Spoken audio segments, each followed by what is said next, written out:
Hello, welcome to Mastering What Matters for 2025, Trends for Life Sciences Quality Leaders. This webinar is brought to you by MasterControl. Before we get in, I'd just like to touch on a few housekeeping items. First, we will have a Q&A session at the end of the webinar. Feel free to ask questions in the chat at any time throughout the webinar, but we will have that dedicated time at the end to hopefully get as many questions answered as we can. If you run into any technical issues as we go through this, feel free to message us in the chat, and we will work to take care of those issues. Great, so let's jump in. I am Nicole Sherman. I am a Senior Product Marketing Manager here with MasterControl, focused on our data analytics and AI product solutions. And I'm Jessica Madsen. I'm our Senior Product Marketing Manager over our Quality Excellence solution.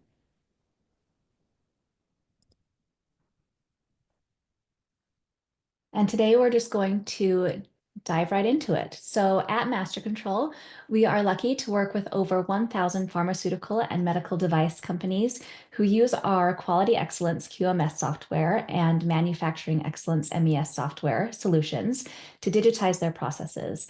And these partnerships allow us to have a really unique perspective on the industry. We hear from all of these customers, we understand what they're concerned about, what they're excited about, and we're always looking for how market trends may impact their businesses. And with that, this webinar is focused on looking at some key trends and topics for 2025.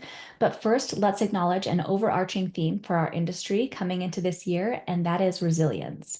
So first, patient resilience.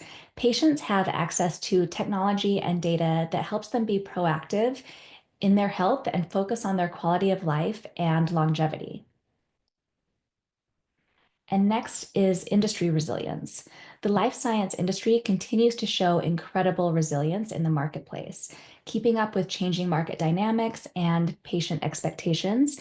And overall, the industry has a market value of nearly $3 trillion and continues to grow. And finally, regulatory resilience. Regulatory bodies across the globe need to stay on top of all of these tech advancements to ensure patient safety and a responsible regulatory environment while still encouraging innovation that benefits everyone and benefits them quickly. And all of this leads to resilience of the competitive nature of the industry as well. So today we're going to discuss trends that we're seeing in 2025 so that you can remain competitive.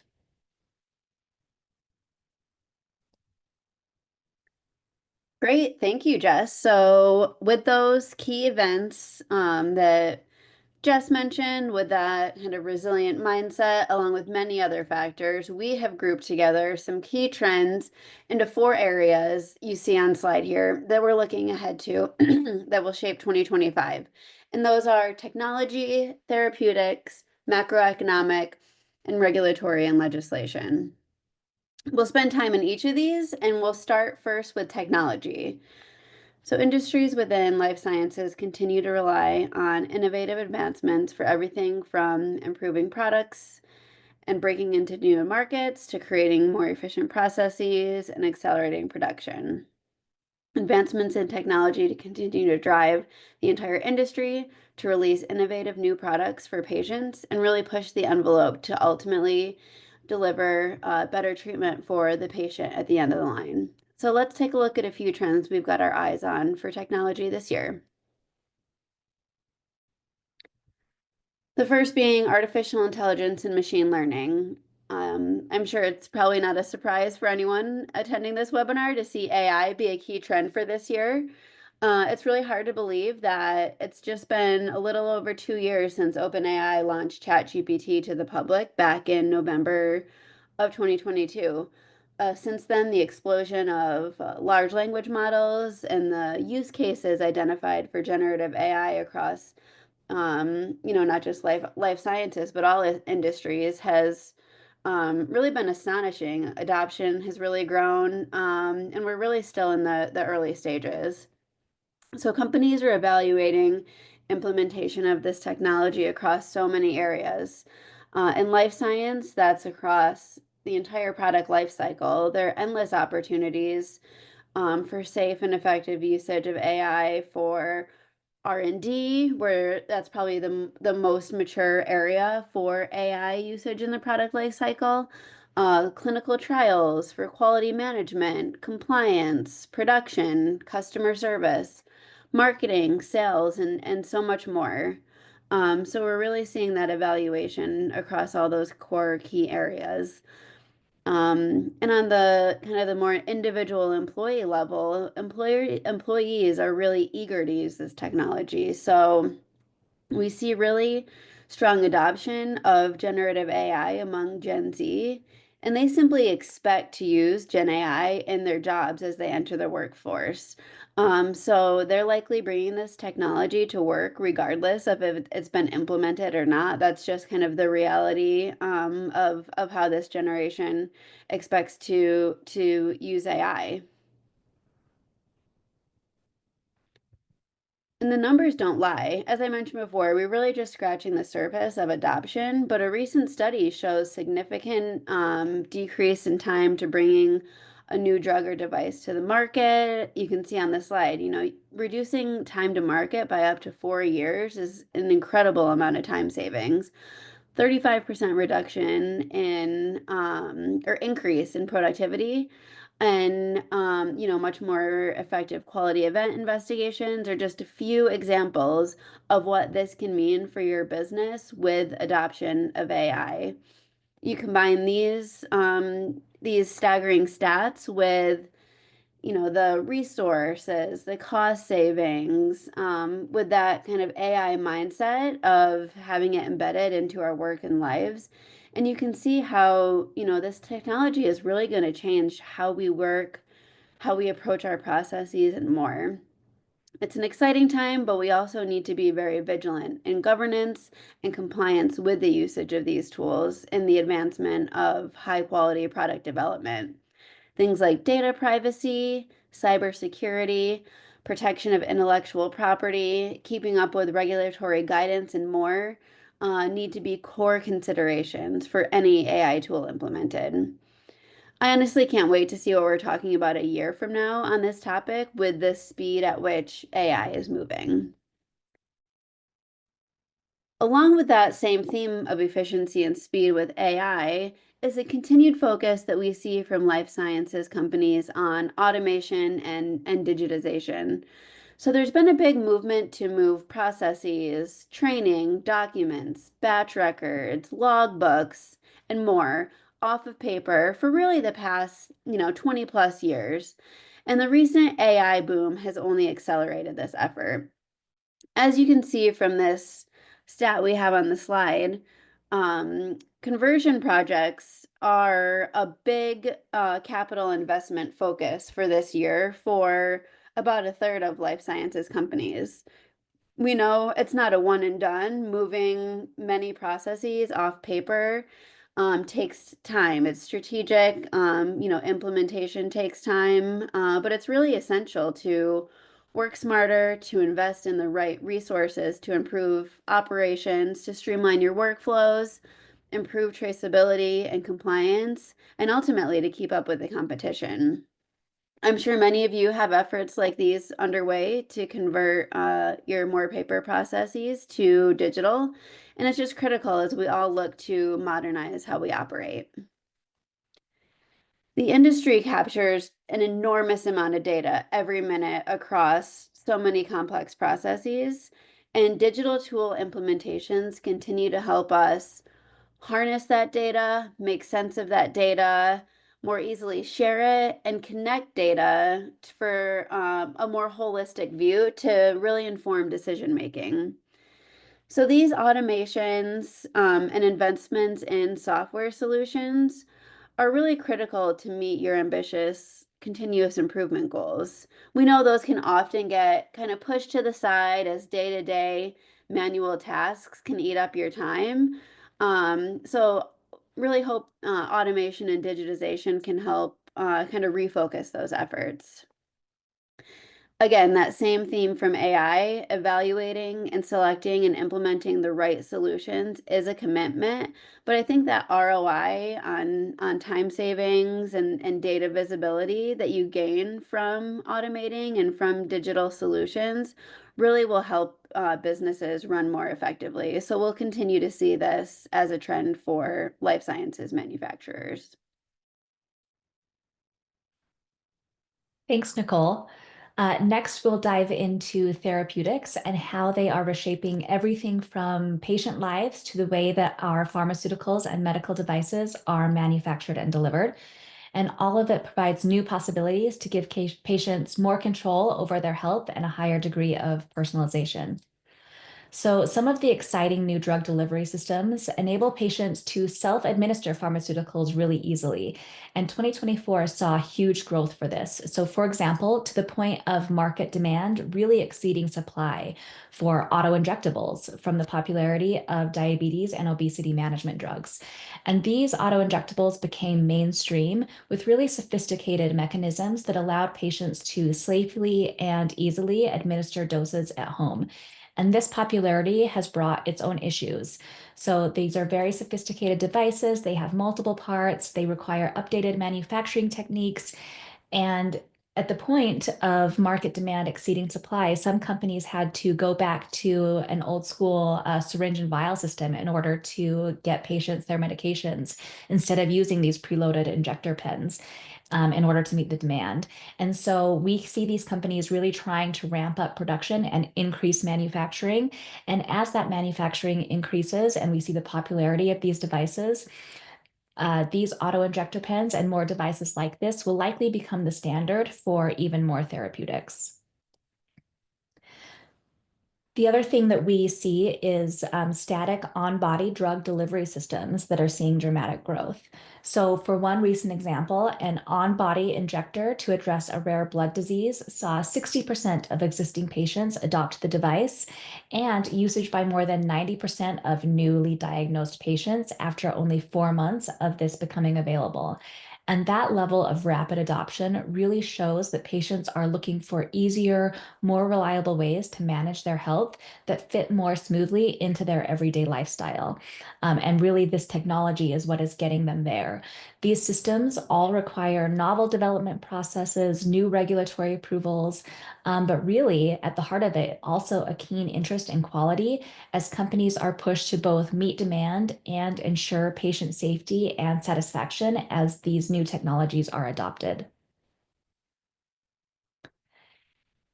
And speaking of new technologies, we're also continuing to see a rise in over-the-counter medical devices. So technological advancements from a lot of leading consumer companies are making big developments in the health industry as well, leading to big benefits for the average everyday consumer on top of people who are seeing this from their doctors. So, for example, in 2022, the FDA established a new category of over-the-counter hearing aids. And for the first time, consumers could access effective devices to treat their hearing loss without working with audiologists or other professional hearing health providers. Previously, consumers needed to work with these professionals and get prescribed devices that generally cost thousands and thousands of dollars to address their hearing loss, and even if it was fairly mild. And this led to many, many people being priced out of assistive technology or not understanding the process that they needed to go through in order to access these devices. I have experience in the hearing health industry, and this is a really exciting development from my perspective. This is something that we were always kind of looking forward to from the FDA. And this rule should really open up hearing healthcare to millions of people and allow them to be proactive in their hearing loss in a way that will really help them get treatment faster. So this new rule has paved the way for Apple, for example, to introduce the first FDA authorized over-the-counter hearing aid software that is used with their compatible versions of their AirPods Pro headphones. This hearing aid feature is now available in supported regions around the world, not just in the US that is regulated by the FDA. And I have family members who are looking into how this feature and these AirPods can help them before they are ready to move on to more custom hearing aids. as just kind of a stopgap. And so that's really exciting for people to be able to access this over the counter. And we see Apple leading the way in popular devices across the spectrum that move into life sciences space and really improve the health of the general population with a multifunctional device that people might purchase for many of their needs. So, for example, the Apple Watch tells time and sends notifications, but it also detects irregular heart rhythms, can alert users of possible indications of sleep apnea, or can even detect falls. And so we're really seeing some of these popular devices become um, more popular across the spectrum of not just what they're used for in the consumer world, but in the life sciences world as well. And although these devices are generally considered low risk and not usually regulated by the FDA's quality system assessment or other global regulatory bodies, we really see that quality standards remain really high because the company's reputation is at stake and they want to see that value given to customers.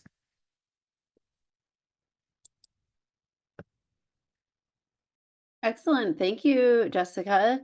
Next, we're going to move into macroeconomic factors.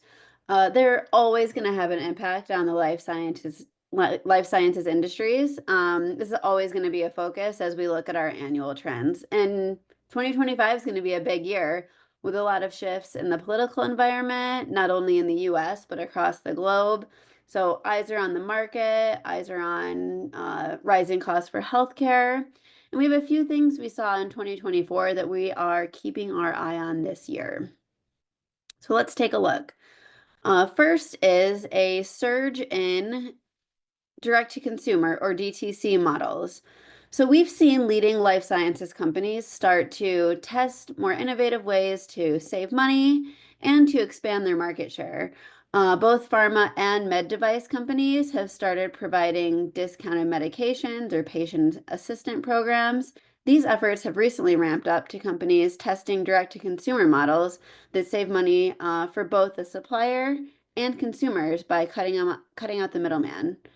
Right now, consumers remain a little bit uncertain. Seem a bit more optimistic than in the past few years, but still do continue to feel that pinch, even though interest rates and inflation have come down. Consumers continue to encounter high prices everywhere, the grocery store, the pharmacy, and more. So they're looking for ways to save, especially on those essential everyday necessities like medicine. So, for example, about a year ago, Eli Lilly launched the Lilly Direct portal. So this allows consumers to purchase certain medicines directly from the manufacturer and at a price point lower than traditional channels. This means patients can connect with pharmacists online and have medication shipped directly to their house, providing not only a lower cost alternative, but also a more convenient option as well. Pfizer for All, which you see here on screen, takes a similar approach with vaccine scheduling, migraine management, and more, all done through their online portal.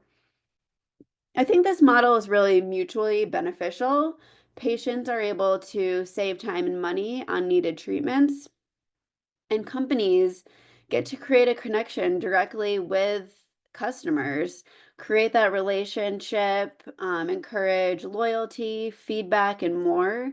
So it allows you, the manufacturer, to get closer to that patient experience, which is, great in terms of getting that feedback and improving the patient experience. I do want to take a second and recognize that EU regulations do prohibit this DTC model.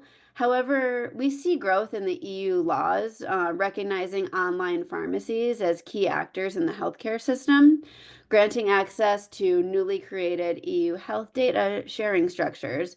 So I think this is also a great similar step. Similar to direct to consumer, where we are improving that ability to serve patients better.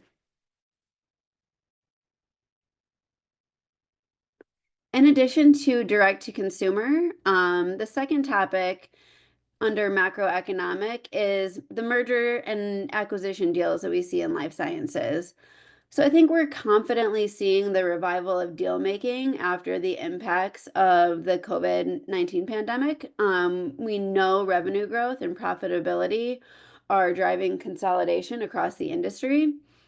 And you can see from this stat from PwC that I have on the slide here that deal volume was up 20% in 2024, and we expect to see that growth continue this year.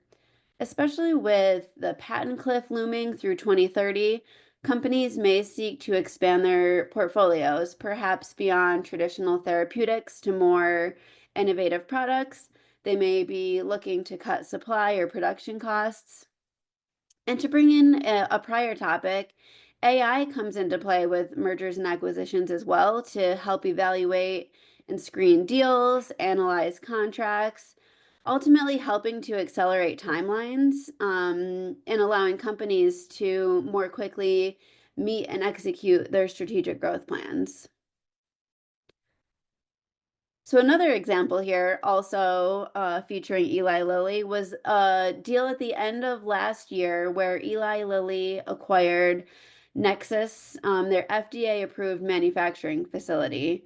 So the addition of this facility is solely focused on Eli Lilly manufacturing. This significantly expands Lilly's injectable production network to keep up with the explosion of consumer demand for these treatments that Jess spoke to earlier. In addition to this, there's a recently announced acquisition where Stryker is set to purchase Inari Medical with a $5 billion price tag this quarter, Q1 of 2025, which would considerably expand their innovative device solutions under the Stryker brand. So we're keeping our eyes on this trend this year of these very big strategic deals in the market. I think we'll see these continue. Thank you. And finally, we cannot host an annual trends webinar for the pharmaceutical and medical device industries without touching on regulation and legislation. This topic is always on the radar, as much of what we've touched on for trends earlier is underscored by ongoing regulation and legislation globally impacting the industry.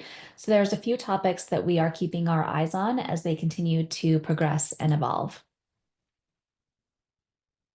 So first of all, product recalls have been on the rise in recent years for everything from eggs to medications. The pharmaceutical and medical device industries have been hit especially hard.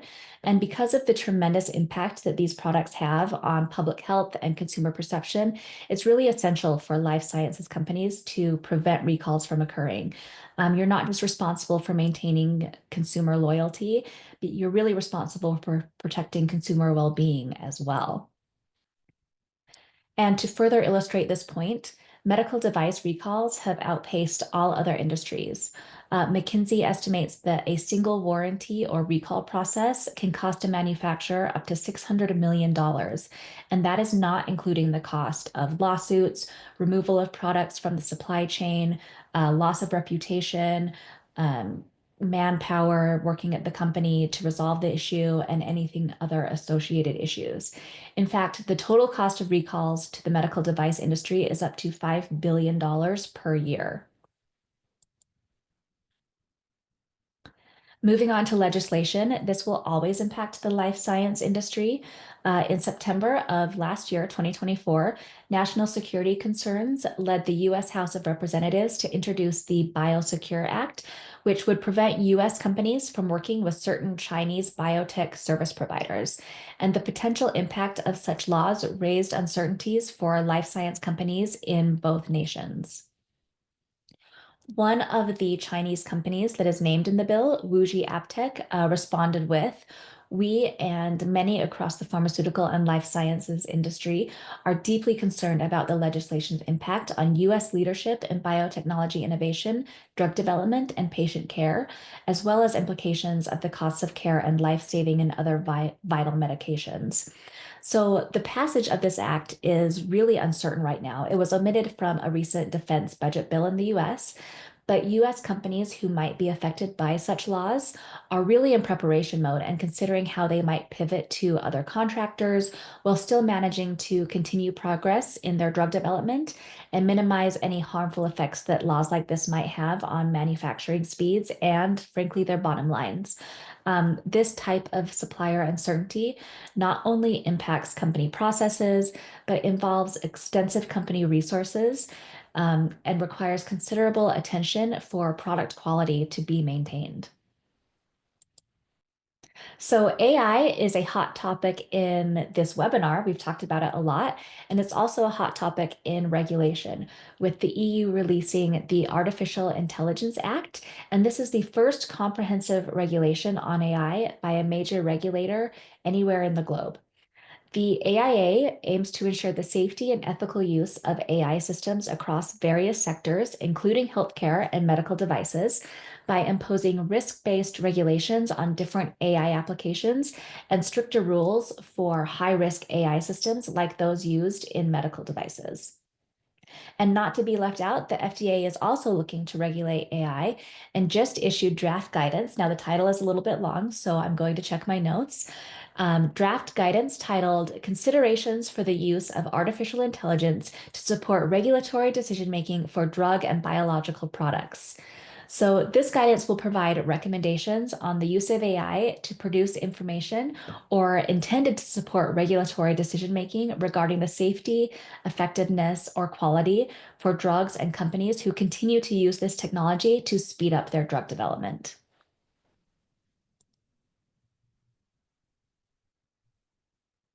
Great. So that brings us to um, kind of shifting gears a little bit into drawing some parallels from these trends, these four trends we've gone through, and how we see them throughout the trends we see in the market for software purchase.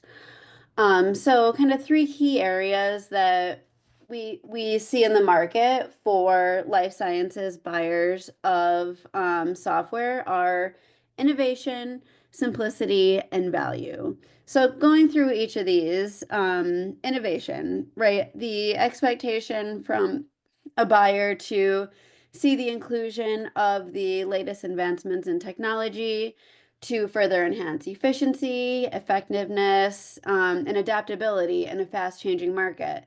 So, for example, there's just an expectation that a QMS is modernized. It enables that ability to harness data that we spoke about earlier, real-time collaboration, automation across things like doc control, quality management, training management, and more, right? As technology advances, the market expects that it will for the QMS market as well. The second is simplicity. So, as a buyer, you expect a system that is easy to implement, it's easy to use, it's flexible, it's configurable to meet your needs now, but to also change with changes with your company, with growth, with acquisition, with new product lines. You need a system that's easily able to adapt to your business.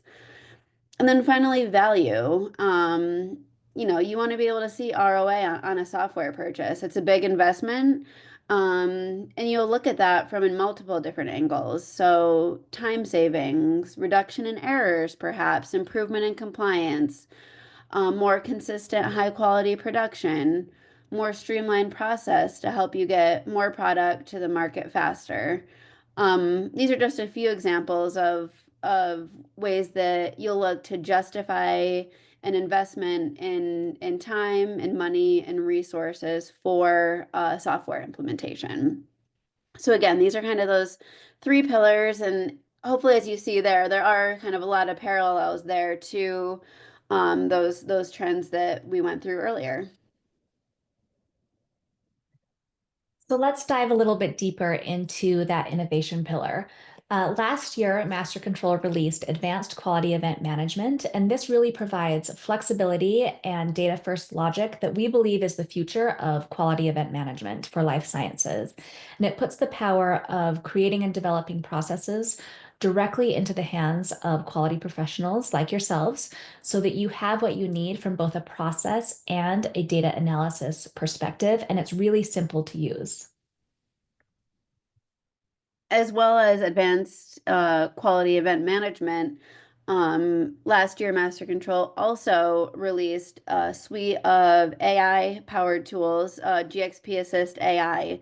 So, tools meant to really help streamline manual processes. So, what you'll see on screen here is a document translator that allows a quality user to upload an SOP, translate it into, we've got 19 different languages. And what that really enables is organization to train their global workforce in their native language, which helps with comprehension and compliance, as they're better able to understand content in their native language for those critical documents. So this suite of tools, like I mentioned, document translator, we also have an exam generator and a document summarizer, all meant to really help, again, streamline manual tasks and help quality departments work more effectively.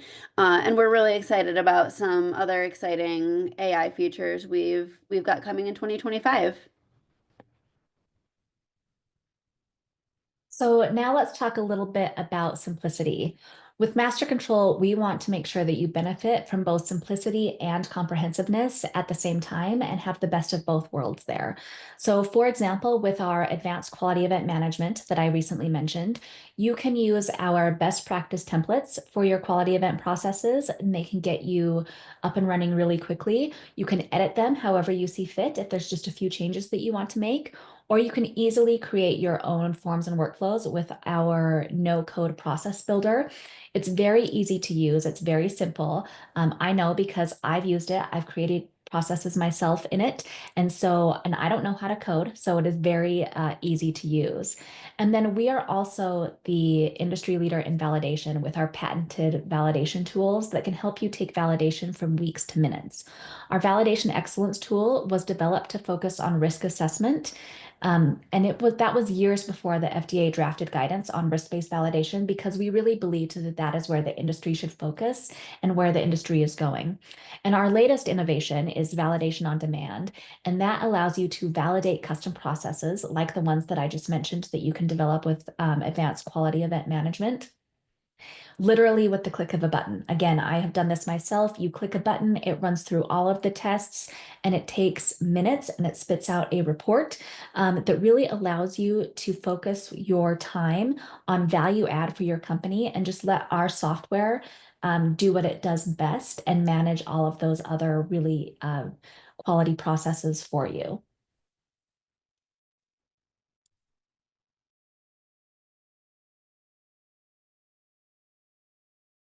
Great. And rounding us out with value. So a few things to speak to here. First being business intelligence. As I spoke to you earlier, that ability to unlock your data, especially in your quality process, is hugely valuable in order to make important business decisions.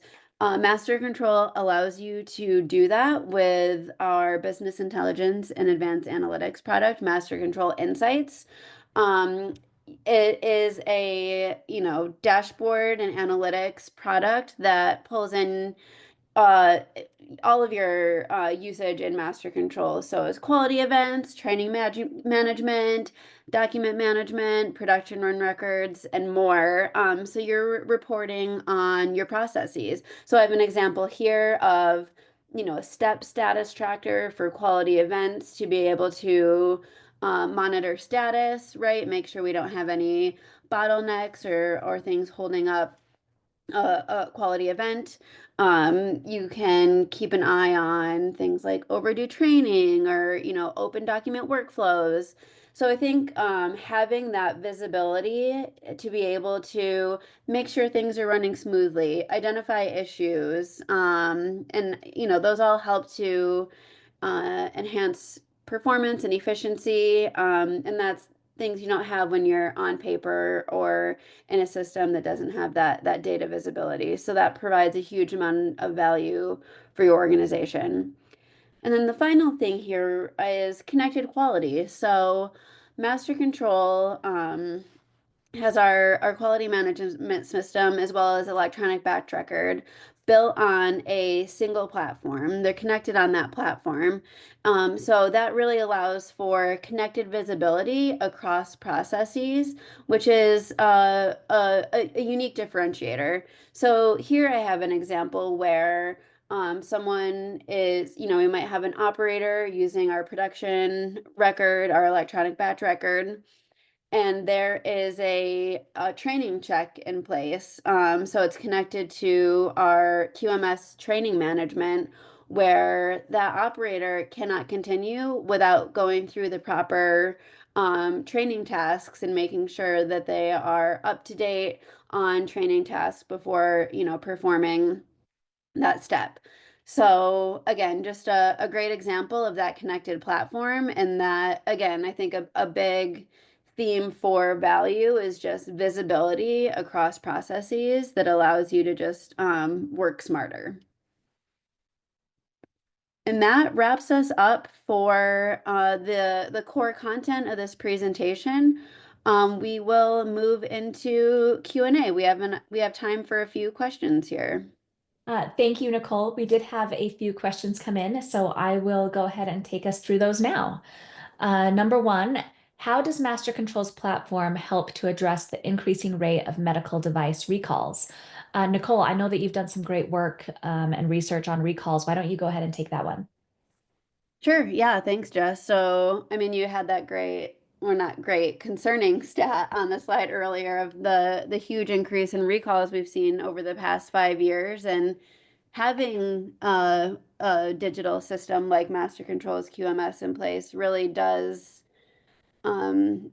help to eliminate that risk for recall. So Master Controls QMS leverages, as I mentioned earlier, connected systems, so connecting all of your quality, your electronic batch record, and more, as well as assistive AI tools to enhance visibility. So I think that's where a lot of folks get tripped up with ultimately recalls, is just not having visibility into processes, and that makes you prone to error. So having that system in place enables early identification and really mitigates potential risk. So it kind of helps you be more proactive.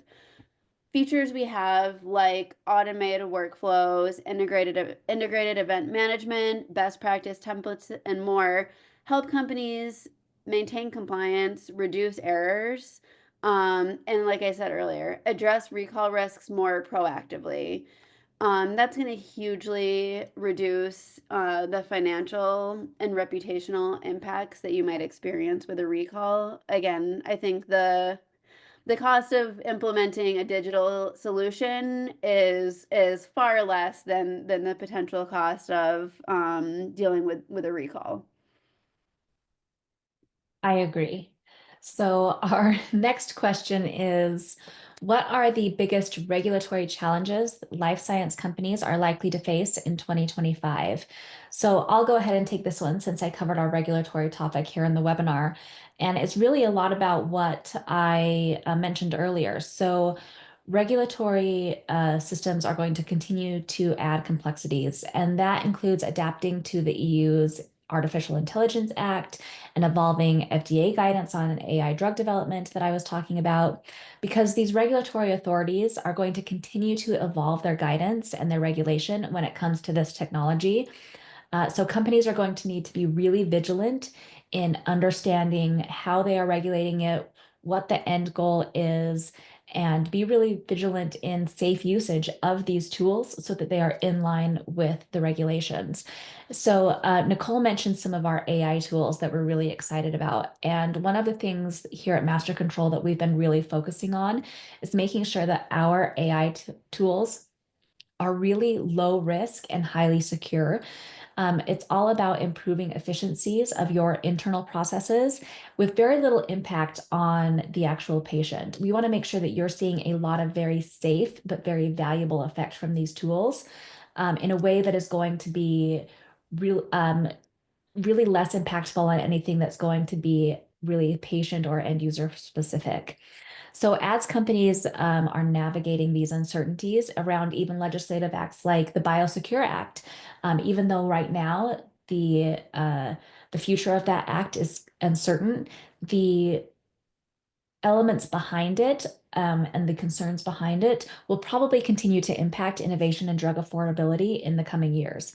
And that really just means that the importance of underlining the importance of staying ahead of all of this and making proactive investments in compliance systems so that you can continue to adapt and evolve as technology continues to adapt and evolve. And then we do have one final question that we'll take. It is, how can automation and digitization help life science companies address funding challenges? Our company is being very strategic about investments right now. Nicole, why don't you answer this one?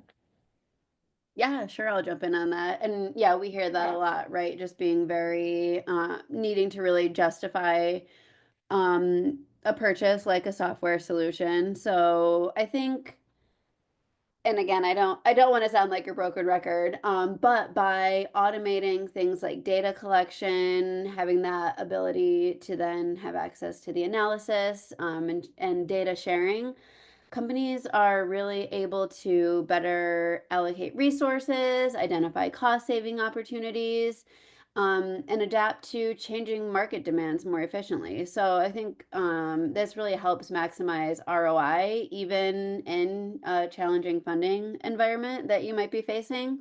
So a couple of quick examples. With the usage of MasterControl from just individual customers, we've seen thousands of hours saved, even with just electronic signatures, or 100% reduction in data entry errors. So again, going from paper or manual like signatures or data entry to digital, that can result in enormous cost savings that might be incurred with investigations because there was an error in data entry, right? So I think that right there is just a proof point for that cost savings that can help build that case.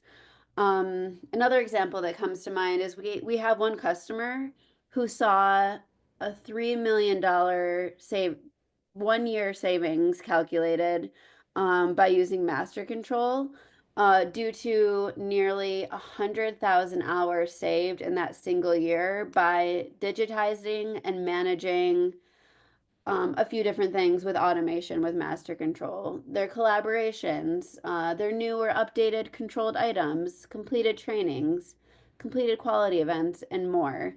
So you can see some really staggering numbers that really add up, right, to over the number of users over a year. When you automate and digitize your processes, you can really see how a digital system, a digital QMS can help save you time, save you money. And I think that, things like that can really help build a case for implementing a system like MasterControl. So, for more on all of these topics, we invite you to download our 2025 Pharma and Medical Device Trends for Quality Leaders using the QR code that you see on your screen. That brief dives deeper into how quality leaders can be thinking of these topics as you continue to develop quality as a competitive advantage. Great. So thank you all for attending our 2025 trends for quality professionals. Hopefully you found some good info to take away. And again, thank you for joining us.